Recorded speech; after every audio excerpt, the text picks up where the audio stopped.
ঠাকুরের এককালে ছায়া সঙ্গী, যে ঠাকুরের লীলা সম্পর্কে বহু বই লিখেছে এবং আমরাও জানি না, অজানা তথ্য সে সমস্ত বইতে পরিবেশন করছে। যারা সেই সমস্ত বইগুলি পড়েননি তাদেরকে বলবো কিঙ্কর শরণানন্দ ঠাকুরের দেওয়ার নাম, তার লেখা বইগুলি পড়লে ঠাকুরের লীলার অনেক কথা জানা যাচ্ছে। যাই হোক, আজকে আমাদের স্নেহের ভাই ভাস্কর কিঙ্কর শরণানন্দ, তাকে বলেছিলাম তুমি এসো, তুমি ঠাকুরের লীলা অনেক দেখেছ, কিছু তুমি সেই লীলামৃত আমাদের কাছে পরিবেশন করো। জয় গুরু, জয় শ্রী বক্তা শ্রী কিঙ্কর শরণানন্দ, ঈশ্বর ঠাকুর।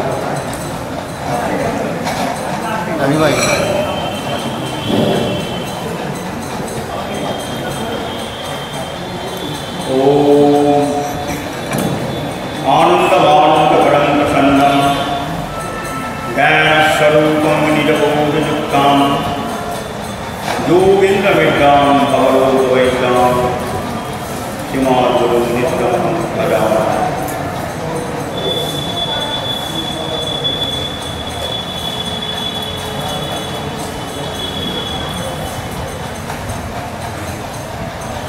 বেশ কয়েক বছর আগে যখন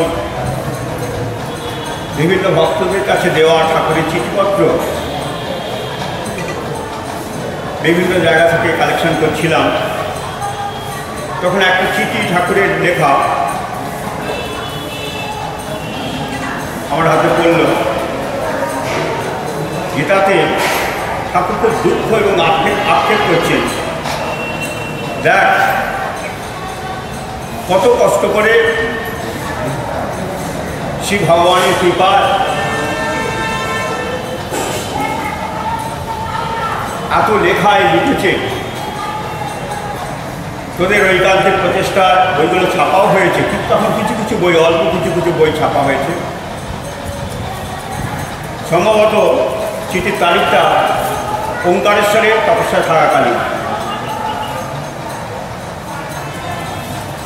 তোরা এক কাজ কর না, সীতারামের বই প্রচারের জন্য তোরা বিশেষ কিছু করতে পারছিস না, তোদের এই একটা পরামর্শ দিচ্ছি। তোদের মধ্যে যারা ডাক্তার বাবারা আছে, যারা উকিল বাবারা আছে, যারা বিভিন্ন পেশায় নিযুক্ত, যাদের নিজস্ব চেম্বার থাকে, সেই সমস্ত ডাক্তার বাবা, উকিল বাবা, অন্যান্য পেশায় নিযুক্ত যাদের চেম্বার আছে, তারা নিজেদের টেবিলে এর লেখা বইগুলো সাজিয়ে রাখিস। যখন তোদের কাছে লোকেরা আসবে তখন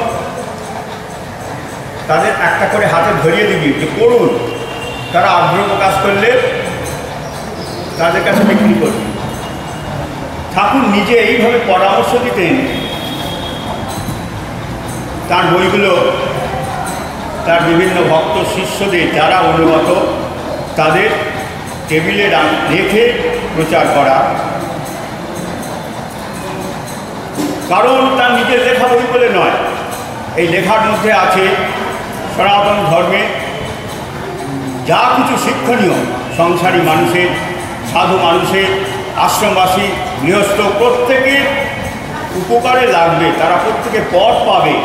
এই জন্য ঠাকুরের এই পরামর্শ ছিল যে তোরা কোনো রকমভাবে, তারা এরা বোধ কেউ চিঠি দিয়েছিল যে আমরা কীভাবে প্রচার করব, কেউ ঠাকুরের বই নিচ্ছে না, কেউ এগুলোকে কীভাবে প্রচার করবো, তার উত্তরে ঠাকুর এই চিঠিটা লিখেছিলেন। এরপর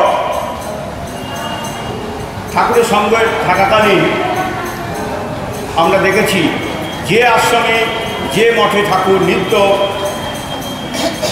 থাকতেন, একাধিক ক্রমে অনেকদিন ধরে থাকতেন, সেখানে ঠাকুর নিত্য পাঠে বসতেন বিকালের দিকে, অথবা বিকালের দিকে যদি সময় কোনো কারণে না হয়, বিশিষ্ট লোক এসে গেল, হয়তো কোনো কারণে হলো না, সন্ধ্যার পাঠ প্রার্থনার পর ঠাকুর নিজে পাঠ করতে বসতেন। একদিকে ছেলেরা একদিকে মায়েরা বসত। এমন এমন সময় হয়েছে দেখেছি সারাদিন শ্রান্ত ক্লান্ত আর কেউ বসতে পারছে না, ঢুলে পড়ছে, ঘুমিয়ে পড়ছে। রাত্রে 11টা, 11:30, 12টা, 12:30 পর্যন্ত ঠাকুর পাঠ চালিয়ে যাচ্ছে। নিজে অসুস্থ, গলা থেকে স্বর বেরোচ্ছে না, তথাপি তিনি কষ্ট করে পাঠ করতেন। একদিন আমাদের কোনো বিশিষ্ট গুরুভ্রাতা ঠাকুরের কাছে অভিযোগ করলেন, বাবা আপনি এত কষ্ট করে পাঠ করেন আর সব শ্রোতারা পড়ে পড়ে ঘুমোয়, কী কাজ হবে এতে? আপনি কেন এরকমভাবে এত কষ্ট করে এত রাত্রি পর্যন্ত, আপনার শরীর খারাপ, তথাপি এরকমভাবে কেন পাঠ করছেন? ঠাকুর বললেন, দেখ এই পাঠ যার কানে প্রবেশ করবে সে যদি ঘুমিয়েও থাকে তাহলেও তার ভেতরে তার ধারা থাকবে, রেকর্ড প্লেয়ারের মতো ধারা থাকবে। অবশ হবে তাদের এই স্থূল দেহে হয়তো তারা কিছু বুঝছে না, শুনছে না, তথাপি এর পাঠ যাদের কানের মধ্যে প্রবেশ করবে তার ভেতরে সিঁড়ির মতো ধরা থাকবে, পরে কাজ হবে। যখন তাদের চক্র খুলবে তখন এই কানের ভেতর ঢুকে যে ভেতরে ধরা থাকবে তখন সেগুলোর উপলব্ধি হবে। এ অদ্ভুত ব্যাখ্যা, এটা ঠাকুরের পক্ষে বলা সম্ভব, কারণ তিনি সর্বজ্ঞ, তিনি জানেন তার কীভাবে কাজ হবে। আমরা বিভিন্ন অন্যান্য সম্প্রদায়ের আশ্রমে গিয়ে দেখেছি, রামকৃষ্ণ মিশন অথবা রামকৃষ্ণ সম্পর্কিত যে কোনো মঠ মন্দির প্রতিষ্ঠানে গিয়ে দেখেছি সেখানে নিত্য কথামৃত পাঠ হয়। বিভিন্ন রামকৃষ্ণদেব সম্পর্কে লিখিত বিভিন্ন বই পাঠ হয়, এটা অবশ্য পাঠ্য। তারপর তারা অন্যান্য সম্প্রদায় বা অন্যান্য কোনো বিষয়ক, ভগবত বিষয়ক বা কৃষ্ণ বিষয়ক তারা অন্যান্য কিছু পাঠ করে, কিন্তু মাস্ট রামকৃষ্ণদেব সম্পর্কিত লেখা বই পাঠ করা। গৌড়ীয় কোনো মিশন, মঠ মিশনে গিয়ে রেখেছি, সেখানে বা নবদ্বীপের বিভিন্ন যে সম্প্রদায় আছে সে সমস্ত জায়গায় গিয়ে দেখেছি তাদের নিতাই গৌর সম্পর্কিত বই অবশ্যই পাঠ করতে হবে এবং সেইটাই তারা মুখ্য এবং প্রাধান্য দেয়। অন্যান্য ধর্মপুস্তক সেখানে গৌণ হয়ে থাকে, হয়তো কখনো কখনো কোনো কোনো প্রসঙ্গে হয়তো সেই সমস্ত কথা উত্থাপন হয়, কিন্তু সেখানে নিতাই গৌর এবং ভগবান কৃষ্ণচন্দ্র, বৃন্দাবনের লীলা ইত্যাদি ছাড়া আর অন্য কি বইকে বিশেষ প্রাধান্য দেওয়া হয় না। শুধু একমাত্র আমাদের প্রতিষ্ঠান, যে প্রতিষ্ঠানে ঠাকুরের বইয়ের কোনো কদর নেই, ঠাকুরের বইয়ের নিত্য পাঠের মধ্যে ঠাকুরের বই অবশ্যই থাকবে এরকম কোনো বিধি বাধ্যকতা নেই। এখানে ধর্ম পুস্তক অথবা ধর্ম সম্বন্ধী হয়ে কিছু হয়, কিন্তু ঠাকুরের বই থাকবেই এইরকম কোনো নির্দিষ্ট আমাদের ব্যবস্থা নেই। তাই সবার আগে উচিত আমাদের প্রত্যেকে সচেষ্ট হওয়া, নিত্য পাঠ তো হবেই, সেই নিত্য পাঠের মধ্যে ঠাকুরের বই যেন অবশ্যই পাঠ হয়, এই দিকে নজর দেওয়া উচিত বা কর্তব্য বলে মনে হয় এবং এটাই হওয়া উচিত আমাদের সম্প্রদায়ে। আমার ঠাকুরের বই অবশ্যই থাকবে। ঠাকুর নিজে বলে দিতেন, সুধার দ্বারা, অভয়বাণী, মহারাসায়ন, পুষ্পচন্দন ইত্যাদি বই নিত্য অবশ্য পাঠ্যের মধ্যে একটু হলেও অন্তত পড়বে। যাই হোক, বিষয়টা নয়, যেহেতু পাঠের বিষয় সেই জন্য এই কথা বলে ছোট্ট একটা লীলা কথা মধ্যে যাব।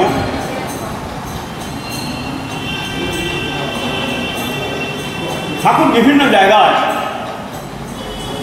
বিভিন্ন সময় বলেছি, কত কথা শুনেছি, কত লেখা হয়তো লিখেছি, কিন্তু সব কথা সবসময় মনে থাকে না। কদিন আগে আমারই বই থেকে লেখা এই হোয়াটসঅ্যাপের মধ্যে নাকি ফেসবুকের মধ্যে, আমি ফেসবুক ঠিক খুলতে পারি না, তথাপি কোনো একটা কিছু আউট করে গেল, দেখলাম সেখানে আমার বই থেকে একটা লেখা উদ্ধৃতি দিয়েছে কেউ একজন। ঠাকুর বলছেন, শাস্ত্রে দুবার ত্যাগের পদ্ধতি আছে। এক হচ্ছে 50 ঊর্ধ্বং ব্রণং ব্রজে, 50 বছর বয়স হয়ে গেলে পুত্র হাতে সংসারের দায়িত্ব দিয়ে, উপযুক্ত পুত্র হলে তার বিবাহ দিয়ে তার হাতে সংসারের দায়িত্ব দিয়ে নিজেরা ধর্মচর্চার দিকে বেশি মন দেওয়া, অর্থাৎ স্ত্রী পুত্র সংসার ত্যাগ করার বিধি শাস্ত্রে উল্লেখিত আছে। যারা বিবাহ করল না, যারা সংসারে থাকলো না, আশ্রমবাসী হলো, সাধুসন্ত হলো, সেখানেও শাস্ত্রে উল্লেখ আছে শিষ্য সংঘট্ট, ঠিক এই ভাষাটা, শিষ্য সংঘট্ট হলে তখন সেখানেও ত্যাগ করতে হয়। কীরকম? শিষ্য কথা শুনছে না, গুরুদেবের আদর্শ পালন করছে না, শিষ্য স্বেচ্ছাচারী হয়ে যাচ্ছে, তারা যে চিন্তা ভাবনা নিয়ে কথা বলছে গুরুদেবের আদর্শ সেদিক থেকে নয়, অন্যদিকে যাচ্ছে, তখন সেই সমস্ত শিষ্য সংঘর্ষ, শিষ্যদের সব কারিগর, শিষ্য সহ যে তাদের যে আশ্রমবাস, সেখানেও তাদের ত্যাগ করে তারা সরে যেতে, মানে সেই সাধু মহারাজকে সরে যেতে হয়। এটা শাস্ত্রে উল্লেখিত এবং শাস্ত্রে কথিত আছে। কীরকম? ঠাকুর নিজে মাঝে মাঝে প্রায় অজ্ঞাতবাসে চলে যেতেন, একান্ত বাস করতেন। আশ্রমের মধ্যে থেকেও সবার থেকে নিজেকে আড়ালে রাখতেন। 1 মাস মৌন থাকবে, নির্দিষ্ট কোনো সংকল্প না করে অনির্দিষ্টকালের জন্য যতদিন ঠাকুর আটকে রাখেন ততদিন পর্যন্ত মৌন থাকবো।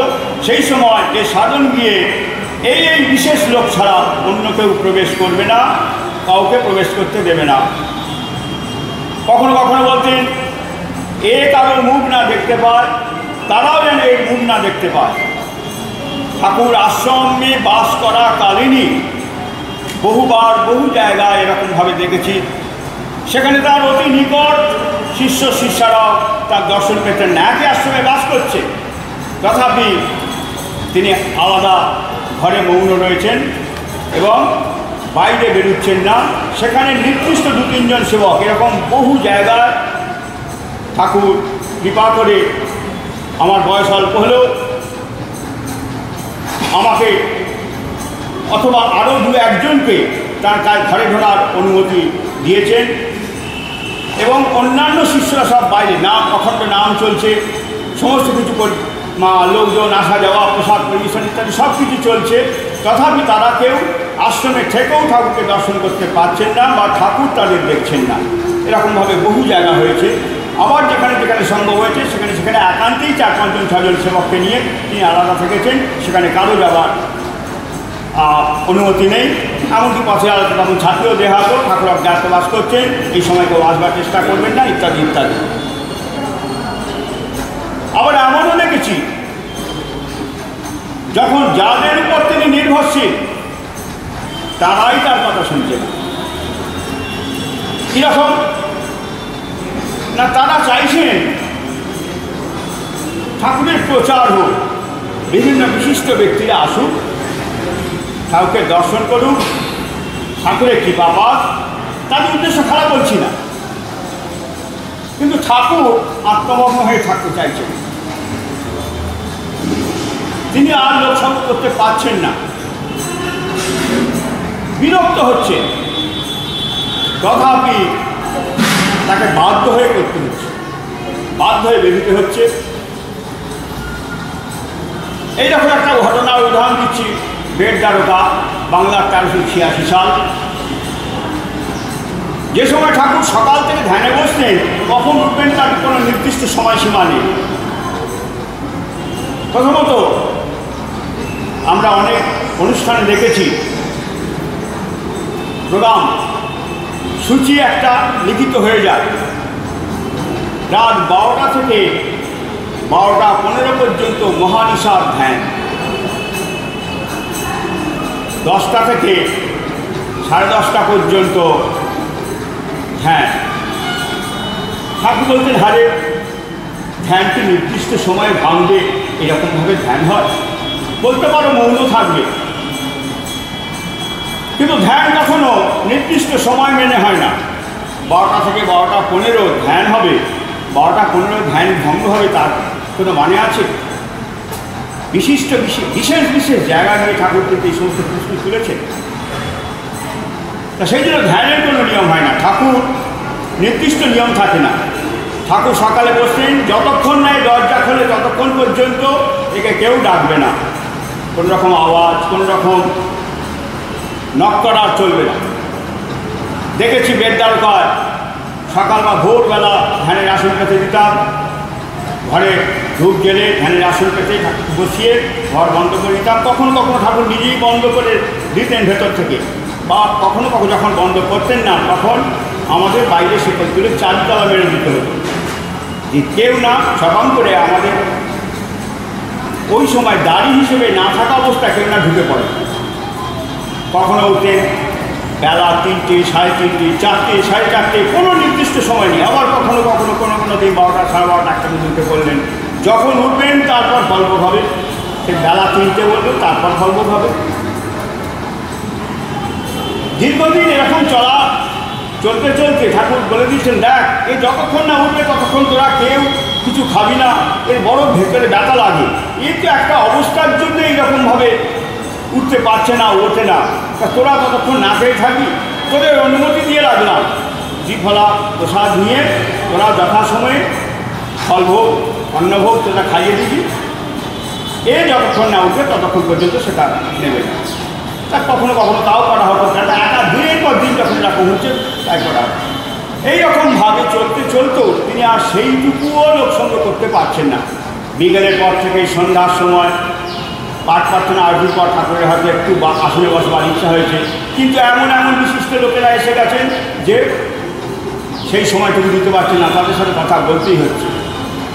কখন সমাধি হয়ে যাচ্ছে, কখন বাহ্যজ্ঞান থাকছে না, কখন বা নির্দিষ্টভাবে আসনে বসছেন, কখন উঠবেন ঠিক থাকছে না। এরকম সময়ে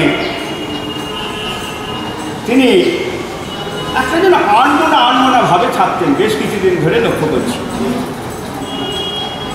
একদিন ভোরবেলা 3:30, 4:45 সময় ঠাকুর শৌচে গেছেন। বেদদ্বারকার তার ঘরের বর্ণনাটা একটুখানি সংক্ষিপ্তভাবে বলে দিই। মাঝখানে বড় হলঘর, নাম মঞ্চের এক পাশে ঠাকুর শালগ্রাম শিলা, শিব ইত্যাদি যা তার সঙ্গে রামচন্দ্রের বিগ্রহ, পরাপর গুরুদেবের বিগ্রহ, পরম গুরুদেবের বিগ্রহ, এই সমস্ত যে থাকত সেই ঠাকুর রাখা হতো। তারপর ছোট্ট একটা ঘর নাম মঞ্চের পাশের ওই ঠাকুর ঘরটার পরে ঠাকুরের ঘর, আর ঠাকুরের বাথরুম হচ্ছে নাম মঞ্চ, ওই ঠাকুর ঘর ফেলে নাম মঞ্চের ওপর দিয়ে উল্টো দিকে ঠাকুরের বাথরুম ব্যবস্থা। তাই যেতেন, ওই নাম মঞ্চ ওপর দিয়ে যেতেন। 3টে, 3:30, 4টের সময় হয়তো একজন নামকারী নাম করছে। ঠাকুর শৌচে গিয়ে একবার এই দরজায় উঁকি মারছেন, একবার ওই জানলা দিয়ে একটা জানলা দিয়ে ছাদের দিকটা দেখা যায়। সেখানে অনেক সময় দিনের বেলা সন্ধ্যের পর, সন্ধ্যার পর মায়েদের আসনে থাকা বারণ ছিল। সন্ধ্যার পর বলবো না, একটু রাতে মানে প্রসাদ পেয়ে তারা চলে যাবে, রাত্রে কোনো মায়েরা আসনে থাকবে না। কিন্তু অনেক সময় ঠাকুরের একজন কেন বেশ কয়েকজন রকম ছিল, যারা বারবার বললেও তারা একটু ঘুরিয়ে আবার কতক্ষণ ঠাকুরকে দেখা যায়, মানে ঠাকুর বলছে ন্যাকরা, এই কি ন্যাকরা দিদি সকাল থেকে রাত পর্যন্ত দেখছে কি যে, কিন্তু কিসের টানে যে দেখে, সে যারা দেখতো, যারা তার সঙ্গ করেছে তারাই একমাত্র বোঝে যে ক্ষণকালও তাকে না দেখার বিরহ যে কত যন্ত্রণা, সেটা একমাত্র ঠাকুরের সঙ্গকারী লোকেরাই বুঝবে। আমার মনে হয় কোনো ভাষা দিয়ে অন্য কাউকে বলে যাবে না। রাত্রি 12টা, 12:30, 1টা পর্যন্ত কখনো উঁকি নিচ্ছে জানলায়, বেরো দূর হও, 8 পর্যন্ত বেঠিরাও, মরণ হয় না, এইরকম ভাষায় ঠাকুর তাদের গালাগাল দিচ্ছেন। আবার পরে দেখা যাচ্ছে ভোরবেলাও কখন মঙ্গল আরতি হবে, ঠাকুর হয়তো উঠছেন না, তখন তারা এসে জানলায় উঁকি ঢুকে দিচ্ছে কিসের টানে। এটা উত্তর একমাত্র যারা তার এইটা অনুভব করেছেন তারা ছাড়া দ্বিতীয় কোনো ব্যক্তিকে কোনো ভাষা দিয়ে বোঝানো যাবে না কিসের টানে তারা আসে। তো যাই হোক, এইরকমভাবে শৌচে গিয়ে শৌচার পর একবার জানলা দিয়ে দেখছেন ছাদে কেউ আছে কিনা, একবার দরজা দিয়ে দেখছেন নাম বলছে নামকারী নাম করা ছাড়া আর অন্য কেউ জেগে আছে কিনা, বিভিন্ন দেখছে। আমার সন্দেহ লাগবে কেন, কিসের এত ঝুঁকি। ঠাকুর তারপর আমাকেই বললেন, দেখ দিদি ছাদে কেউ জেগে আছে কিনা বা কেউ আছে কিনা। আবার নাম বলছে, দেখ দিদি নামকারী ছাড়া দ্বিতীয় কোনো ব্যক্তি সেখানে জেগে আছে কিনা। দেখলাম না বাবা কেউ নেই। দেখ চুপি চুপি কেউ নেই, তথাপি চুপি চুপি ফিস ফিস করে কানে কাছে বলার মতো। দেখ তোকে কদিন ধরেই একটা কথা বলবো বলবো ভাবছি, কিন্তু সুযোগ হচ্ছে না। আরে 24 ঘন্টাই তো সুযোগ, তুই যখন ধ্যানে থাকেন তখন ছাড়া তো যে কোনো সময় বলতে পারেন, সবসময় তো তার কাছে আছে। কিন্তু তুই বলছেন যে তোকে কদিন ধরে একটা কথা বলবো বলবো ভাবছি, কিন্তু বলার সুযোগ পাচ্ছি না। আশপাশে কেউ শুনতে পাচ্ছে না তো এই কথা? না বাবা কেউ শুনতে পাচ্ছে না। আবার একবার দেখলাম, আবার দেখলাম না বাবা কেউ নেই। দেখ এমন একটা অবস্থা চলছে যে অবস্থায় একেবারে লোকসঙ্গ সহ্য হচ্ছে না। তোকে একটা কাজ করতে হবে, পারবি কি বাবা? আগে বল পারবি কিনা। বাবা না শুনে কি করে বলবো? না তুই বল না পারবি কিনা, এমন কিছু বিশাল ব্যাপার নয়। তথাপি বলছি কী বলবেন এখন, সেই জন্য আবার বলছেন তো বাবা না শুনে কী করে বলবো সেটা পারবো কিনা। দেখ মধ্যরাত্রে যখন কেউ জেগে থাকবে না, সেই রকম সময় একে কাঁধে করে নিয়ে সমুদ্র পেরিয়ে কোথাও নিখোঁজ হয়ে যেতে পারবে, উধাও হয়ে যেতে পারবে। বাবা এটা কী করে সম্ভব? এই উত্তাল সমুদ্র আরব সাগর, রাত্রে লঞ্চ বন্ধ থাকে, এই আরব সাগর পেরিয়ে মধ্যরাত্রে কেউ টের পাবে না, কাউকে না বলে একাকি কাঁধে করে নিয়ে পালাবো, কোথায় যাবো বাবা? যেদিকে দু চোখ যাবে সে বাবা এটা কী করে সম্ভব? অসম্ভব বলে কিছু নেই। না বাবা এটা কী করে, এ তো আমি তো জানি যে আমি যদি ধরা পড়ে যাই আমার গলাটা কেটে দেবে। এরকমভাবে ঠাকুরকে নিয়ে পালানো, ঠাকুর আমার একা সম্পত্তি নয়। ঠাকুরকে নিয়ে মধ্যরাত্রে, বাবা মধ্যরাত্রে লঞ্চ বন্ধ, সে কথা তোকে চিন্তা করতে হবে না। লঞ্চের মালিকের শিষ্য, তুই যদি রাজি থাকিস তাকে বলে রাজি করিয়ে রাখবি। যখন কেউ জেগে থাকবে না একাকি সে লঞ্চ নিয়ে থাকবে। বাবা ওপারে গিয়ে তোকে সে কথাও চিন্তা করতে হবে না। চৌধুরীকে বলে রেখেছি, চৌধুরী ছিলেন রাজধানীর ড্রাইভার, মহেশানা তার বাড়ি। দুজন চৌধুরী ছিলেন, একজন নাম প্রকাশ চৌধুরী, একজন রামপ্রসাদ চৌধুরী। রামপ্রকাশ চৌধুরী তিনি ছিলেন রাজধানীর ড্রাইভার, রিটায়ার্ডের পর ঠাকুরের সঙ্গ করেছিলেন। তিনি গুজরাটের চম্পকেশ্বর শিব মন্দির, যেখানে একান্ত একবারে নির্জন প্রদেশে ঠাকুরের অজ্ঞাতবাসের ব্যবস্থা করেছিলেন, সেই রামপ্রকাশ চৌধুরী ঠাকুর অত্যন্ত বিশ্বস্ত ছিলেন। আমরা যখন ওই মেহসানা চম্পকেশ্বর শিব মন্দিরে, মেহসানা থেকে 30 কিলোমিটার দূরে সরস্বতী নদীর ধারে, ওই যে ঠাকুরের পা ছড়িয়ে বসা, পেছন দিকে একটা নদী বয়ে যাচ্ছে, যে ছবিটা পাওয়া যায় সচরাচর, এখনও বই বিক্রি হয়, ওই ছবিটা সরস্বতী নদীর ধারে চম্পকেশ্বর শিব মন্দিরে তোলা। ওটা একেবারে নির্জন প্রান্ত। মধ্যরাত্রে যদি মাইকে করে চিৎকার করা হয়, সেই মাইকের আওয়াজ কোনো মানুষের কানে পৌঁছাবে এরকম দূরত্বের মধ্যে কোনো বাড়িঘর নেই। এইরকম এক ফাঁকা জায়গা সরস্বতী নদীর ধারে, ওই একটা ছোট্ট শিব মন্দিরের গুহাসীন শিব মন্দির এবং একটা ছোট্ট প্রাঙ্গণ ভাঙাচোরা, সেইখানে গিয়ে ঠাকুর ছিলেন। সেই ব্যবস্থাটা চৌধুরীরা করেছিলেন। সপ্তাহে একদিন করে, কোনো রাস্তাঘাট নেই, কোনো গাড়ি ঘোড়া সেখানে পৌঁছাতো না। সেই জন্য সেই গাড়ি ঘোড়া যাওয়ার মানে কোনো যাওয়ার রাস্তাও নয়, ওই মিলিটারিদের চাকা উঁচু জিপ, সেই জিপে করে সপ্তাহে একদিন আমাদের যে 4-5 জন ছিলাম, সেই 4-5 জনের সারা সপ্তাহ প্রয়োজনীয় চাল, ডাল, তেল, নুন, ঝাল, মশলা, ফল ইত্যাদি যা কিছু খাবার দাবার উনি জিপে করে পৌঁছে দিয়ে যেতেন। উনি একাই আসতেন, আবার গাড়ি নিয়ে ফিরে যেতেন। তিনি খুব বিশ্বস্ত ছিলেন ঠাকুরের। তুই যদি রাজি থাকিস তাহলে চৌধুরীকেও বলে রাখবে, চৌধুরী সমুদ্রের ওপারে ওখাতে থাকবে, যেদিকে দু চোখ যায় চলে যাবে। বাবা, আমি তো খুব টেনশন ভোগ করছি যে এটা কী করে সম্ভব।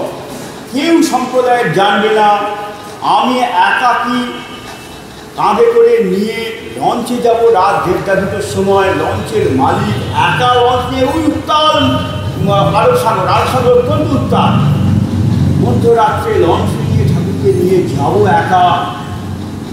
ওপারে চৌধুরীকে পাবো, তারপর কোন দিকে যাবে ঠিক নেই।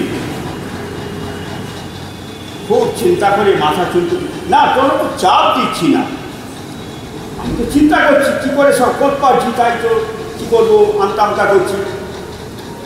তোকে সেটা সব কিছু ভাবতে হবে না, তুই যদি রাজি থাকিস তবে এটা সম্ভব। বললাম বাবা, আর একজন যদি কেউ থাকতো বলছি, তাকে চাস? আমি যার নাম করলাম, ঠাকুর তার নামটা শুনে দীর্ঘশ্বাস পেলেন। থাক, ঠিক আছে, এখন থাক, পরে প্রয়োজন হলে বলব, চল বলে আবার হাত ধরে চলে এলেন। আমার জীবনের সবথেকে বড় দুর্ভাগ্য যদি বলি, হ্যাঁ ওর মধ্যেই বললেন, যদি পারিস তাহলে একটা ইতিহাস সৃষ্টি হয়ে যাবে। কিন্তু আমার জীবনে বড় দুর্ভাগ্য, আমি ঠাকুরের প্রতি আস্থা রেখে ওই মাত্র 20-22 বছরে আমি এই রিস্ক নিতে পারিনি। এটা আমার জীবনের সবথেকে বড় চরম দুর্ভাগ্য। আর যদি সৌভাগ্য বলি, আমার মতো সৌভাগ্যবান জানি না আর কেউ আছে কিনা, আমার অন্তত জানা নেই। কারণ যেখানে ঠাকুর কাউকে বিশ্বাস করছেন না, সেখানে ঠাকুর একমাত্র আমাকেই নির্ণয় করেছিলেন, যার ওপর তিনি ভরসা করে লুকিয়ে চুরিয়ে ফিস করে ওই রকমভাবে বললেন যে পারবি তুই, বল পারবি কিনা, যদি পারিস তবে বলবো। তথাপি যখন বাবা না শুনে কী করে বলবো, তথাপি তিনি এত কষ্ট করে এই রকমভাবে তিনি যে একটা পরিকল্পনা করে রেখেছিলেন, একমাত্র ওই একটা 20 বছরের ছেলেকে, এর থেকে আমার সৌভাগ্যের জীবনে আর কিছু নেই। যে ঠাকুর আমাকে কতখানি বিশ্বাস করতেন, এই বিশ্বাসের মর্যাদা কিন্তু আমি সেদিন দিতে পারিনি, দেখাতে পারিনি। এটাই হচ্ছে আমার চরম দুর্ভাগ্য। ঠাকুর যে কত বিশ্বাস করতেন, কতখানি। একবার পুরী চক্রতীর্থ থেকে ঠাকুর সন্ধ্যাবেলা নিত্য আমার দায়িত্ব ছিল ঠাকুরকে তিলক করিয়ে দিয়ে পরম গুরুদেবের পাদুকামৃত তার হাতে দেওয়া।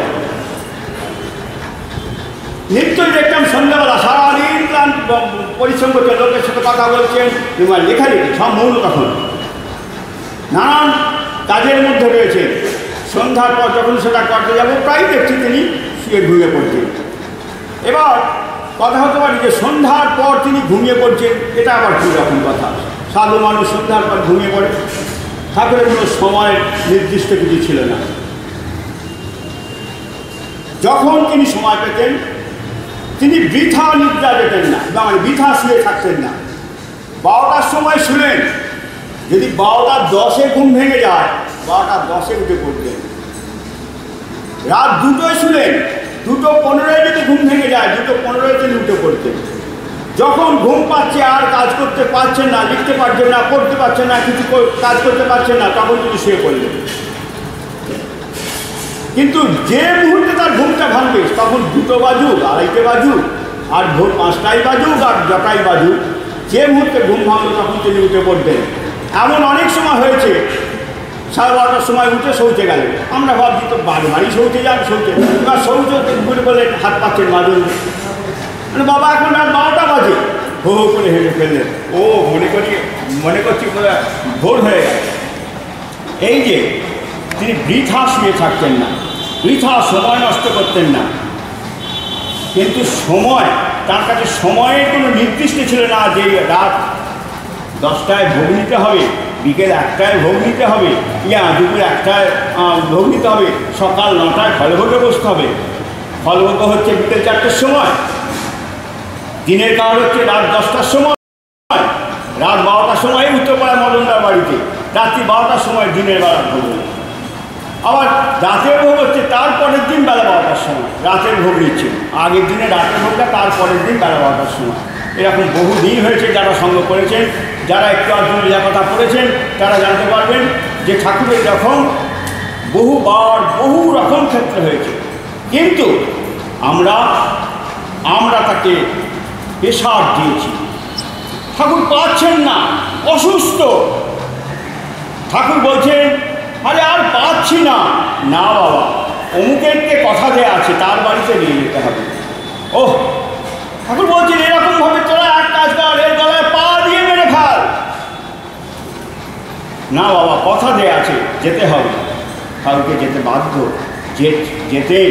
কিন্তু এক তো ভক্তকে কৃপা করা তার স্বভাব, আবার এটাও ঠিক আমরা তার দিকে নজর দেওয়ার ইচ্ছা থাকলেও দিতে পারতাম না। অনেক সময় হয়তো বা পরিস্থিতির পরিপ্রেক্ষিতে অথবা কোনো না কোনো কারণে আমরা পারতাম না, কিন্তু তিনি এই যে বলছেন শিষ্য সংঘর্ষ, যখন তার সাধন অবস্থাকালে, যখন তার অন্তর্মুখী অবস্থায় যখন তিনি আর সহ্য করতে পারতেন না, তখন তিনি কিন্তু একবারে ছিটকে বেরিয়ে যাওয়ার চেষ্টা করতেন। কখনো বেরিয়ে গিয়ে অজ্ঞাতবাস করেছেন, কখনো বা সেটা পারেননি, তাকে মেনে নিতে হয়েছে, কষ্ট পেতে হয়েছে, তথাপি তিনি মেনে নিয়েছেন। তাই আজকে সময় ছিল আমার 20-25 মিনিট, কিন্তু হয়তো তার থেকে অনেক বেশি সময় হয়ে গেছে। তাঁর এই কথা, তাঁর এই আদর্শকে যে ক্ষণিকের জন্য চিন্তা করতে পারলাম, বা এখানে বলছি বটে, বসে আছি শ্যামসুন্দর মন্দিরের বারান্দায়, কিন্তু দেহটা এখানে থাকলেও যতক্ষণ কথা বললাম ততক্ষণ পর্যন্ত ওই বেড দরকার, ওই ঘর, ওই বাথরুম আমার চোখের সামনে ছবির মতো ভাসছে। চোখ চেয়ে আছি হয়তো ওই মেঝের দিকে কি বিগ্রহের দিকে, কিন্তু আমার মন চলে এক গাছে এখান থেকে কয়েক হাজার মাইল দূরে বেড দরকার। লীলা কথার এইটাই বৈশিষ্ট্য, যখন যে অবস্থায় যে জিনিসটা করব, যে জিনিসটা বলবো, যে জিনিসটা আমরা স্মরণ করব, আমাদের মন সেখানে চলে যায়। তাই লীলা চিন্তাই কলিযুগের পরম উপায়। সেই লীলা কথা, সেই লীলা চিন্তা করার সুযোগ পেয়ে আমি আজ ধন্য কৃতার্থ। জয় গুরু ব্রহ্মা গুরু বিষ্ণু গুরুদেব মহেশ্বর গুরুদেব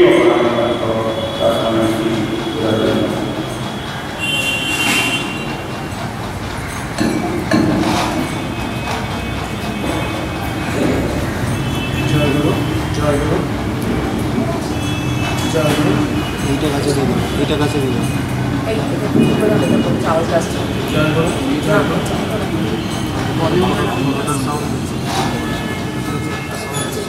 জয় গুরু, জয় গুরু, এটা কাছে। জয় গুরু, জয় গুরু, জয় গুরু, জয় গুরু, জয় গুরু। আজকে এই পাঠের আসলে অবশ্য পাঠ্য যে বইয়ের কথা শ্রীমান ভাস্কর বলল, কিঙ্কর শরণানন্দ ঠাকুরের দ্বারা, তা সেই কাজটা আগে করি। তার নিজের লেখা গ্রন্থটি একটি পাঠ। এই প্রসঙ্গে বলি, তার গ্রন্থাদি পাচন মাহাত্ম্য সম্পর্কে, যে শ্রী ভগবান যতবার এসেছেন এর পূর্বে পর্যন্ত তিনি জীবের জন্য কোনো কিছু লিখে যান। ভগবান শ্রীরামচন্দ্র, ভগবান কৃষ্ণচন্দ্র, ভগবান শ্রীরামকৃষ্ণদেব শ্রীমান মহাপ্রভু যতবার তিনি এসেছেন কখনো তিনি জীবের জন্য কিছু লিখে রেখে যান। এমনকি শ্রীমান মহাপ্রভুর লীলাতে আমরা জানি একবার তিনি একটা কিছু পুঁথি রচনা করেছিলেন, তারপর সেটা শোনাবার অবসর পেলেন, তখন তিনি নিমাই পণ্ডিত, তখনও কিন্তু মহাপ্রভু শ্রীকৃষ্ণ চৈতন্য সেই সময়কার সঙ্গে একজন পণ্ডিত মশাইকে নিয়েছেন, নিয়ে গঙ্গাবক্ষে বিহার করছেন, নিজেই পড়ে চলেছেন। বলতে বলতে বলতে বলতে কিছুক্ষণ পরে সেই প্রখ্যাত পণ্ডিত মশাই হাওয়া করে কাঁদতে আরম্ভ করলেন। অবাক হলেন নিমাই পণ্ডিত। তিনি বললেন, পণ্ডিত মশাই আপনি এরকম আকুল হয়ে রোদন করছেন। তখন তিনি বললেন, নিমাই তুমি বেদান্তের যে ভাষ্য লিখেছ সেই ভাষ্য পড়লে কিন্তু আমার লেখা বইটি পাঠ করবে না। তখন বিনয়ের অবতার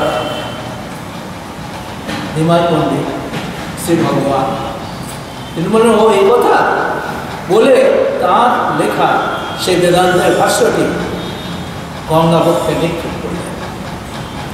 জীব বঞ্চিত হলো, জীব বঞ্চিত হলো শ্রী ভগবানের রচিত গ্রন্থাদি। পরবর্তীকালে এলেন ভগবান শ্রীরামকৃষ্ণ রূপে, জন্ম নিলেন কামারপুরে, তিনি গ্রামের থেকে কামারপুরে এলেন, তারপর লীলা করলেন বিশদ লীলা দক্ষিণেশ্বরে। কিন্তু এবারে তার ভূমিকাটা ছিল অন্য। যেন তিনি আনপড়, কিছুই জানেন, লেখাপড়া জানেন, যদিও তার মুখ দিয়ে সহজ সরল গল্পের আকারে বেদ বেদান্তের দুরূহ তত্ত্ব অনর্গল নিষ্কাশিত হচ্ছে। কিন্তু তিনি অনপড়, তিনি তো লেখাপড়া জানেন। কাজে সেদিনও জীব পায়নি শ্রী ভগবানের রচিত গ্রন্থ। তারপরে তার ঠিক 6 বছর পরে ঠাকুর আমার এলেন প্রবোধচন্দ্র চট্টোপাধ্যায় রূপে। পরবর্তীকালে তার গুরুদত্ত নাম সীতারাম দাস এবং তার ধ্যানে বসল ওঙ্কার নাথ। সেই সীতারাম দাস ওঙ্কার নাথ পরবর্তীকালে একটি দুটি নয়, শত শত 2 শতাধিক গ্রন্থ রচনা করছেন বললে ভুল বলা হবে। 2 শতাধিক গ্রন্থ প্রকাশিত হয়েছে, এখনো বহু পাণ্ডুরূপে প্রকাশের অপেক্ষা। এর মধ্যে একদিনের কথা বলি, ওঙ্কারেশ্বরে 22 মাস মৌনের পর তার মৌনের মধ্যে কিন্তু কোনো বই, রেফারেন্স বুক ইত্যাদি কিছুই নাই। আর তার যে উদ্ধৃতি অনেক দুষ্প্রাপ্য বেদ থেকে, উপনিষদ থেকে, পুরাণ থেকে তার উদ্ধৃতি, সেই সব দিয়ে বেশ এরকম চওড়া এক বান্ডিল খাতা। মৌন থেকে যেদিন উঠলেন, সামনে ছিলেন কিঙ্কর সেবানন্দ। তা সেবানন্দজিকে আমাদের সৌভাগ্য, তিনি এখনো দেহে আছেন। ঠাকুর বলেছেন 2 শতবর্ষ জীবিত, এখন প্রায় তার বয়স 95-96 হবে সাধারণ। যাই হোক, তার হাতে দিয়ে বললেন, এই রইল তোদের সম্পদ। তার গ্রন্থগুলি যে প্রকৃতপক্ষে বিরাট সম্পদ তা কিন্তু আমরা জানি না, কারণ আমরা পাঠ করি। ঠাকুরের গ্রন্থগুলি যদি একটু মন দিয়ে একাগ্র হয়ে মনঃসংযোগ করে পড়া যায়, তাহলে বোঝা যায় তিনি আমাদের জন্য কী সম্পদ হতে গেছে। যদিও তিনি বলেছেন পাঠের একটা নিয়ম আছে। নিয়মটা কি না, পাঠকালে রোমাঞ্চ হওয়া চাই। সবসময় রোমাঞ্চ হয়তো হয় না, কিন্তু মূল কথাটা বলি, কোনো বিষয়ে রোমাঞ্চ হতে গেলে সেই বিষয়ে যে মনঃসংযোগ, যে একাগ্রতা লাগে, সেইভাবে একাগ্র হয়ে যদি তার বইগুলি পাঠ করা যায়, তাহলে তার মর্ম কিছু কিছু উপলব্ধি হয়। আর একটা কথা আমাদের মধ্যে চালু আছে, অনেকেই বলে যারা জানে যে সীতারামের বই কোনোদিন পুরনো হয় না। একটা বই 10 বার, 20 বার, 50 বার, 100 বার পড়ো, কিন্তু যদি ওইভাবে পড়ো তুমি নিজে উপলব্ধি করবে এক একটা তার নূতন ব্যঞ্জনা, এক একটা নূতন অর্থ তুমি উপলব্ধি করবে যেইভাবে। যাই হোক, এখন তার সেই মহাবল্লভা গ্রন্থাদি থেকে একটু পাঠ করে শোনাচ্ছি, তারপরে যদি দিন কিছু জেলা কথা বলার চেষ্টা করি। জয় গুরু অভয় বাণী। শ্রীমতী রামানুজায় নমঃ। শ্রীমতী রামানুজায় নমঃ। হরে কৃষ্ণ কৃষ্ণ কৃষ্ণ হরে হরে, হরে রাম রাম রাম হরে। সর্বধর্মাन् পরিত্যজ্য মামেকং শরণং ব্রজ, অহং ত্বাং সর্বপাপেভ্যো মোক্ষয়িষ্যামি মা শুচঃ। প্রিয়তম, আমি যে তোকে ডাকছি, তোর রোগ শোক জ্বালা যন্ত্রণা অভাব দূর করে তোকে পরমানন্দ সাগরে চিরতরে নিমজ্জিত করবার জন্য অন্তরে অন্তঃস্থল হতে আয় আয় আয় বলে অনুক্ষণ আহ্বান করছে। ওরে আমার আনন্দের দুলাল, আর আমায় ভুলে থাকিস না। ওরে প্রাণাধী সংসার তাপে মনোবেদনায় তুই একলা কাঁদিস না, আমিও তোর সঙ্গে কাঁদি। আর বলি তুই আমায় ডাক, তোর সকল দুঃখের অবসান করে দেবো দেবো দেবো। আমি যে জন্মে মরণে তোর প্রাণ সমচির সহচর, তোর হৃদয় কমনি যে আমার মৃত্যু নিকেত। তোর হৃদয় ছেড়ে আমি ক্ষণমাত্র থাকি না। ডাক ডাক, নাম কর নাম কর। আমার নাম তোর ভিতর বা আলোকে পুলকে আনন্দে ভরিয়ে দেবে। আমার মুকুট ও বংশের ধ্বনি শুনতে শুনতে তুই আমার দর্শন পাবি, আমাকে ডুবে যাবে। আমি আছি, নামধারী আমায় দেখতে পায়। আমি ভক্তকে আত্মসাৎ করি, একথা ধ্রুব সত্য। কেবল নাম কর নাম কর নাম কর। মা বলি মা বলি মা বলি। উঠিতে বসিতে আর খাইতে শুনিতে যে জমে নিয়ত নাম, সে তবে বলিতে। এটা পড়তে পড়তে কিছু কথা মনে পড়ে গেল। প্রায়ই আমরা ঠাকুরের কথা বলতে গিয়ে তার কথা ইংরেজিতে যাকে বলে কোট করা, তার কথা বলি। সেটা হচ্ছে সীতাদেব বলতেন যে দেখ, দল দুটো মাঝখানে, দল একটাই, তারাই বারে বারে রঙ্গমঞ্চে আসে, নাচে গায়, আবার গ্রিন রুমে ফিরে যায়, পোশাক পাল্টে এসে আবার নাচে গায়। এইভাবে তাঁর লীলা চলছে যুগ যুগান্ত। আমরা বলি যে তিনি ভগবান শ্রীরামচন্দ্র রূপে লীলা করেছেন, তিনি ভগবান শ্রীকৃষ্ণ রূপে লীলা করেছেন, তিনি শ্রীমান মহাপ্রভু রূপে লীলা করেছেন, তিনি ভগবান রামকৃষ্ণ দেবের লীলা করেছেন। যে কথাগুলি বলছি কোনো ভাবাবেগের কথা নয়, প্রত্যেকটি কথার প্রমাণ আছে। তিনি তো সাধারণভাবে তার সামনে একটা পর্দা দিয়ে রাখতেন, যাতে সাধারণ মানুষ ঠিক বুঝতে না পারে। কিন্তু ভক্তদের জন্য তিনি মাঝে মাঝে তার সেই পর্দাটা সরিয়ে দিতেন। এরকম অনেক ঘটনা আছে। ভগবান শ্রীরামচন্দ্র রূপে যে তিনি এসেছিলেন, সে কথা সেই নাগপুরের ঘটনা অনেকবার বলেছি। আজকে কি আর বলবো? বললে একটু সময় লেগে যাবে। আচ্ছা, তাহলে বলি। তখন ঠাকুরকে এরকম সারা বিশ্ব তো নয়, সারা বঙ্গদেশও নয়, তাকে খুব কম লোক চিনত। ঠাকুরের আদি লীলা পর্বের ঘটনা। ঠাকুর তখন 8-10 জন নামকারী সঙ্গে নিয়ে গ্রামে গ্রামে গঞ্জে গঞ্জে শহরে নগরে নাম প্রচার করে বেড়াতেন। একবার করতে করতে তিনি গিয়ে হাজির হয়েছেন নাগপুরে। নাগপুরের জনগণ তাকে চেনে না। তিনি দুর্গা মন্দিরে উঠেছিলেন নাগপুরে, তারপরে এই দর্শনের সৌভাগ্য হয়েছে বহুবার যাবেন। যাই হোক, তিনি দুর্গা মন্দিরে উঠেছিলেন। তাদের কাজ ছিল সারাদিন নাম প্রচার করা, সন্ধ্যেবেলায় একটু পাঠ।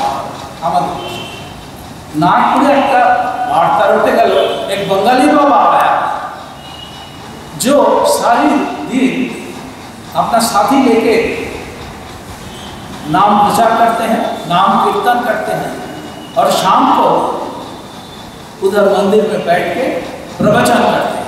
আমরা যেটাকে পাঠ বলি সেটাকে তার প্রবচন। তা তিনি বলেন, নাগপুরের প্রচার হয়ে গেল, সে বাঙালি বাবা বলেন যে শিষ্যের কর্তব্য গুরু সেবা, গুরু পূজা, গুরুর আদেশ অনুযায়ী চলা। শুধুমাত্র তার দ্বারা শিষ্য বৈকুণ্ঠে যেতে পারে, তার গতি মুক্তি মুক্ত হয়। সেই বাঙালি বাবা বলেন যে যারা সতী নারী, যাদের সধবা, যাদের স্বামী আছে, তাদের প্রথম এবং প্রধান কর্তব্য হল পতি সেবা, পতি পূজা। তার দ্বারাই তারা অসাধ্য সাধন করতে পারে। শ্রী ভগবান সেতে যেচে এসে সতী নারীকে দর্শন দান করে। নাগপুরে প্রচার হয়ে গেল। সেই বাঙালি বাবা বলেন, যে পুত্র আমার পিতা জগৎ পিতা, আমার মাতা জগন মাতা এই বোধে পিতা মাতার সেবা করে, তাকে আর অন্য কোনো ধর্মকর্ম করতে হয় না। স্বয়ং শ্রী ভগবান সেটে যেচে এসে তাকে দর্শন দান করে। এইরকম অনেক কথায় প্রচারিত হয়ে গেল। এবং ঠাকুর যখন যে বিষয় বলতেন তার সঙ্গে এক একটা উদাহরণমূলক ঘটনার কথা তিনি বলতেন। যাই সেসব কথা বলতে গেলে বিস্তৃত হয়ে যাবে। মূল কথাটাই হলো কি, সেই সময় ওই নাগপুরে এক ব্যবসাদার ছিল, নাম ছিল, সে কি ঝুনঝুলো হবে জানতাম। তো সে অনেক পয়সার মালিক, গদিতে বসে শুধু টাকা গনে আর সেই সঙ্গেই মেতে আছে। আর তার স্ত্রী কিন্তু তিনি সাধু সজ্জন স্টেজ শুনলে সেখানে চলে যেতেন, দেব মন্দিরে, বিভিন্ন মন্দিরে তিনি যেতেন। কিন্তু একটা অসুবিধা ছিল, সেটা হলো স্ত্রীটি স্বামীর মধ্যে বাধ্য। স্বামী বলে যদি বসো, স্ত্রী উঠে দাঁড়াবে। স্বামী যদি বলে পুড়ে যাও, স্ত্রী পশ্চিমে যাবে। এইসব কারণে সেই ঝুনঝুনালা অত বড় বিশাল সম্পত্তির অধিকারী হওয়া সত্ত্বেও বাড়িতে বিরাট অশান্তি। তখন ঝুনঝুনালার কানে যখন গেল, এই বাঙালি বাবা বলে প্রতিবন্ধ প্রতিবিষ্ণু, তার কাছে নিয়ে যায়। সাধু সন্ত প্রতিদিন মানে তা একদিন বললেন তার স্ত্রীকে, চলো এক বাঙালি বাবা আয়া है, उनको हम लोग दर्शन करें। অবাক হলেন স্ত্রী, যে যার মুখে সাধু সন্ত মন্দিরের নামই নাই, শুধু টাকাই মানে গদিতে বসে, সে আজকে এক সাধুর কথা বলছে। যাক, আমার তো সাধু দর্শন হবে। সেজন্য স্ত্রী এক কথাই রাজি হয়ে গেল। তারপরে দুজনে গিয়ে হাজির হলেন ওই দুর্গা মন্দিরে। ঠাকুর পাঠ করতে যাবেন, ঠিক তার আগে সেই ঝুনঝুনওয়ালা স্ত্রীকে নিয়ে একদম বড় ভক্তি করে প্রণাম করে ঠাকুরকে বলছে, आप इनको पति सेवा का उपदेश दीजिए। ঠাকুর নাম নন্দলালা তিনি বলে, হ্যাঁ তাই তো, তোমরা গৃহস্থ, তোমাদের অতিথি সেবা করা উচিত, দেবদ্বীজে ভক্তি করা উচিত, ইত্যাদি ইত্যাদি। কিন্তু ওই অতিথি সেবা ইত্যাদি করলেন। ঝুনঝুনওয়ালা ভাবলে যে ঠিক আছে, এখন বললেন, এখনই তো প্রবচারে বসবে, তখন তো ওইসব কথাই বলবে। তা বলে ঠাকুর বলে যাচ্ছেন ভাষণে, তিনি তার মতো হিন্দিতে, মানে বাংলা হিন্দি মেশানো, এইসা করতে এইসা মাফিক হুয়া, যাই হোক বলে যাচ্ছে। লোকে কিন্তু বুঝতো, আমি অবাক হয়ে দেখতাম। ঠাকুরের সঙ্গে বিভিন্ন জায়গায় গেছি, একবার হোসেঙ্গাবাদে গেছি, যেখানে বহুকাল আগে আমি ছোট স্কুলে পড়ি, যেখানকার লোক হিন্দিও জানে না। ঠাকুর বলছেন এইসা করতে এইসা মাফিক হুয়া, এবং গভীর তত্ত্ব বলছেন। আর আমি ছিলাম সেবাদার কাছে, ছোট পেছনের দিকে দাঁড়িয়ে আমার ভাষা চিনছে। দেখো বুড়ো যদি বাংলা করে বলতে যদি বা বুঝতে, হিন্দি করে বলছে আর এইসব কথা এটা কী বুঝবে। তো কিন্তু জনতা বসে আছে একবার মন্ত্রমুখ থেকে। যখন হয়ে গেল তখন আমি ছোটোবেলা থেকে একটু যাচাই করতে ভালোবাসি। তা তখন তাদের মধ্যে যারা একটু একটু হিন্দি জানে তাদের জিজ্ঞাসা করলাম, কী শুনলে বাবা, কি বুঝলে? তাদের কথা শুনে আমি অবাক হয়ে গেলাম যে ঠাকুর এরকম ভাঙা ভাঙা হিন্দি বাংলা মিশিয়ে কথা বলছেন, গভীর দার্শনিক তত্ত্ব, এবং তারা সব বুঝতে পারছে। তখন বুঝতে পারলাম যে কোনো ভাষা আর ইচ্ছা শক্তির প্রতিবন্ধক হয়ে দাঁড়াবে। যদি তার ইচ্ছে হয় একে বোঝাবো, তাহলে যে কোনো ভাষাতে বা বিনা ভাষাতে তিনি বুঝিয়ে দিতে পারেন। একটা উদাহরণ, যাই হোক, তা ঠাকুর বলে যাচ্ছেন, আর ঝুঁঝুনওয়ালা কিন্তু কান খাড়া করে রেখেছে, কংসের প্রতিক্রম বা পদ্ধতি বিষ্ণু আসবে। ঠাকুর বলে যাচ্ছেন 15 মিনিট গেল, 8 ঘন্টা গেল, যখন প্রায় 45 মিনিট কাছাকাছি, তখন আর ঝুঁঝুনওয়ালা থাকতে পারবে না। সে সোজা উঠে দাঁড়িয়ে বলল, আপকা রামজি কা দর্শন হুয়া।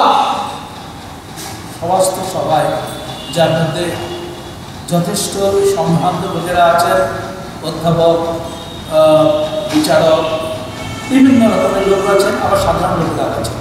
তারা অবাক হলেন যে এই ব্যক্তি যে এইভাবে এই সাধুকে, যাকে তাদের ভাষায় পৌঁছে পুরুষ বলা যায়, তারা সেই ভাষায় প্রয়োগ করে, তাকে এইভাবে উদ্ধত্তপূর্ণভাবে কথা বলছে। সবাই অবাক বিস্ময় ঝুঁঝুনওয়ালার দিকে তাকিয়েছে। তারপরে দৃষ্টি ঠাকুর তিনি কী বলেন সেটা শুনবার জন্য। তখন ঠাকুর ট্রেনে হাতটা মেরে বললেন, এইবার ঝুঁঝুনওয়ালার বাগে পেয়ে গেছে। তবে আপনি কেন বলেন শ্রী ভগবান আছেন, দর্শন দেন, মানব মানবীয়তা করে তো দর্শন, এসব কথা আপনি বলেন কেন? ঠাকুর তখন ঠাকুর আবার একটু আসতে থেমে বললেন, কি করি বল, যখন রামের দর্শনের সময় হয় তখন এই যে রাম হয়ে যায়। অর্থাৎ তিনি যে স্বয়ং রাম, সেটা কিন্তু প্রকারান্তরে চাপে পড়ে সেদিন বোঝায়। এরকম আরো অনেক ঘটনা আছে তার, যেগুলো তথাকথিত শিবদর্শন দিলাম, কোনোটাই শিবদর্শন না, শিবের তার ইষ্ট দর্শন দিলাম। একটা একটা করে ঘটনা যদি আমি বিশ্লেষণ করি তাহলে বুঝতে পারবেন যে এটা আসলে ঠাকুরের শিবদর্শন নয়, শিবের ইষ্ট দর্শন। একটা উদাহরণ দিচ্ছি, বেশি কথা বলতে গেলে সময় পেরিয়ে যাবে। তার 26 বছর বয়সে, কথাটাই শুধু 26 বছর বয়সে ঠাকুর বসে আছেন ভূদেব ভবনে, বিশ্বনাথ চতুর্থী। কিছুদিন আগে পর্যন্ত বাড়িটা ছিল, আমরা দেখতে এসেছি। পরবর্তীকালে সরকার ভেঙে দিয়ে ওটাকে একটা অন্যরকম বাড়ি করেছে। তো সেইখানে তিনি বেদান্ত পড়তে গেছেন। ঠাকুর অন্যান্য ছাত্র শিক্ষক যারা সব গভীর নিদ্রায় মগ্ন। মধ্যরাত্রে ঠাকুর তার বিছানায় বসে, অর্থাৎ কম্বলে বসে জপ করছে। করতে করতে করতে করতে শিবের আবির্ভাব। এখন তখন তরুণ, 6 বছরে তার যে শিবদর্শন বলা হয়, তখন তিনি ছিলেন ছোট্ট বালক। কিন্তু যখন 26 বছর বয়স, তখন তিনি তরুণ। তিনি প্রশ্ন করলেন, আপনি কে? শিব বললেন, আমি গুরু, কালে এসেছিলাম, আবার এসেছি। এখন গুরু বললেন কেন? এর উত্তর সোজা, যে গুরু তো একজনই হন, গুরু হচ্ছেন শিব। মনুষ্যরূপী মূর্তিগুলো ভিন্ন ভিন্ন, এবং শাস্ত্রে প্রমাণ আছে যে যখন মনুষ্যরূপী গুরু শিষ্যের কর্ণে মন্ত্র প্রদান করে তখন তার দেহে শিবের আবির্ভাব। যাই হোক, এখন তখন ছাড়লেন না, বললেন আপনি যদি গুরু তাহলে আপনি ইষ্ট দর্শন করেন। একবারে সরাসরি চ্যালেঞ্জ আছে। শিব প্রমাণ করলেন। শিব কি করলেন? শিব ঠাকুরের যে ইষ্ট মন্ত্র, যে মন্ত্র তার গুরুদেব ভগবান দাসদেব যোগেশ্বর তাকে দিয়েছিলেন, সেই মন্ত্র উচ্চারণ করতে লাগলেন। করতে করতে করতে করতে তার বাম অঙ্গ থেকে, বাম স্কন্ধ থেকে আবির্ভূত হলেন জগজ্জননী। তিনিও ঠাকুরের সূক্ষ্ম দেহ কোলে নিয়ে তার কানে ওই ইষ্টমন্ত্রটি বলতে লাগলেন। আর শিব তখন কি করলেন? শিব তখন ঠাকুরকে ধীরে ধীরে রাম নাম রাম নাম রাম নাম রাম নাম করতে লাগলেন। শিব যেন বললেন যে হে প্রভু, তোমার স্বরূপ তোমাকে আমি কি করে দেখাবো? আমি যেটা পারি, বাংলাতে বলি তার আগে কথাটা, বাংলাতে একটা কথা আছে শিবের অশান্তি। শিব ঠাকুর কি পারলেন তাকে ইষ্ট দর্শন করাতে? তার জীবনটা পুরো পড়ো, তার ইষ্ট দর্শনের ঘটনা কোথাও নয়। তার জবাব যদি দিতে হয় তাহলে ওই নাগপুরের ঘটনায় যেতে হবে। আর এখানে ব্যাখ্যাটা বলছি, সে শিব পারলেন না। শিব ঠাকুরকে ইষ্ট দর্শন করাতে পারলেন না। যিনি বলেন ইষ্ট দর্শন না সে বড় প্রাণপণ, সেই শিব তাকে ইষ্ট দর্শন করাতে পারলেন। তিনি কি করলেন? শিব যেন বললেন হে প্রভু, আমি তোমাকে তোমার স্বরূপ কি করে দেখাবো?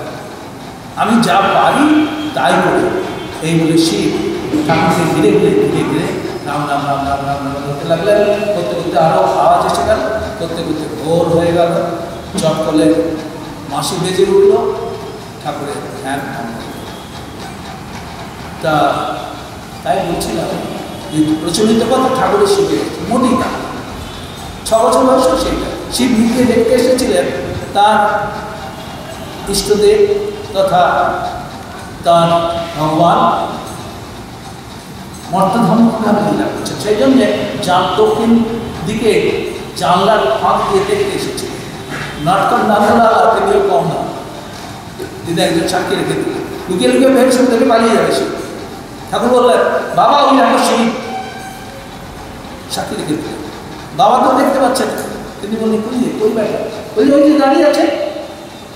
এমনি সাধারণ ছেলে হলে সে বাবার ওপর নাকো করে বাবাকে চেপে ধরত। এরকম একটা বিভৎস মূর্তি আপাত দৃষ্টিতে, গলায় সাপ, কাঁধে ত্রিশূল, পরনে বাচ্চা, এরকম একটা মূর্তি দেখলে 6 বছরের বালক বা বালিকা কী করবে? সে কি বাবা বা মা ওদের শিব বলবে, না ভয়তে বাবা মা জড়িয়ে দেবে? এই প্রাকৃতিক রাজনীত না। তিনি দেখুন বর্ণনা করলেন শিবের বর্ণনা। তার পিতা বললেন কই বেটা, আমি তো দেখতে পাচ্ছি না, কেমন দেখতে পাব? তখন তিনি বর্ণনা করে গেলেন। যাই হোক, এ গেল তার শিবদর্শন, তথাকথিত শিবদর্শন লীলা, যেটি মোটেই তাঁর শিবদর্শন নয়, শিবের ইষ্ট দর্শন। যাই হোক, তা এবং ভগবান রামচন্দ্র লীলা করেছেন, এরকম আরও অনেক কথা।